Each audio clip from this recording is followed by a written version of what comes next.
in November. Your platform has called for various new programs, including Medicare for all, housing as a federal right, a federal jobs guarantee, tuition-free public college, canceling all student loan debt. According to nonpartisan and left-leaning studies friendly to your cause, including the Center on Budget and Policy Priorities or the Tax Policy Center, the overall price tag is more than $40 trillion in the next decade. You recently said in an interview that increasing taxes on the very wealthy plus an increased corporate tax rate would make $2 trillion over the next 10 years. So where's the other $38 trillion going to come from? Well, one of the things that we need to realize when we look at something like Medicare for all would save the American people a very large amount of money. And what we see as well is that these systems are not just pie in the sky.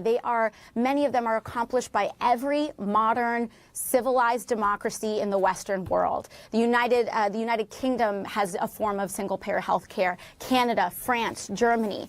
What we need to realize is that these investments are better and they are good for our future. These are generational investments so that they're not short-term band-aids, but they are really profound decisions about who we want to be as a nation and how we want to act as the wealthiest nation in the history of the world. Right. No, I get that, but the price tag for everything that you've laid out in your campaign is $40 trillion over the next 10 years.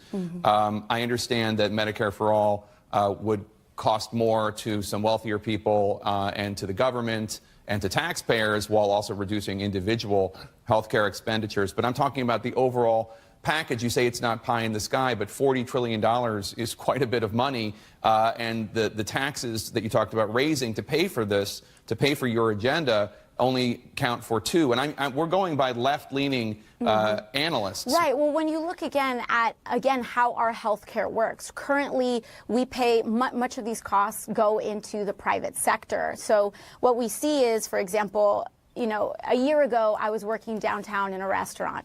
I went around and I asked how many of you folks have health insurance. Not a single person did, because they would have had to have paid $200 a month for a payment for insurance that had an $8,000 deductible.